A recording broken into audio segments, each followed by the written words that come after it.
Python introduction. But before I tell you about Python, let me introduce myself. My name is Ahmed Yasin and I'm Django Python developer and I'm the instructor of this course. What is Python?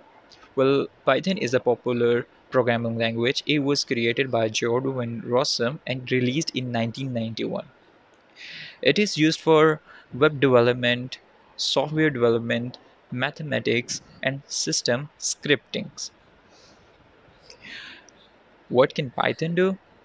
uh, Create web applications, software to create workflow, connect to the database systems, handle big data, and perform complex mathematics, and many, many more. Why Python? It works on different platforms. Mac, Linux, Windows, Raspberry Pi, etc. It has a simple syntax similar to English language, and we can write small lines of code. It runs on an interpreter system. This means that prototyping can be very quick, and it can be treated in procedural way, or we can say object-oriented way. Good to know.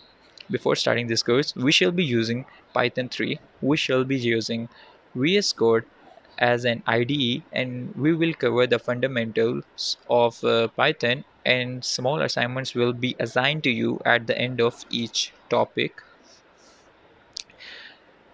And things we will be covered, we will start from the syntax of the Python, and we will learn the basic and important concepts of Python from the scratch. So see you in the next lecture. Good luck.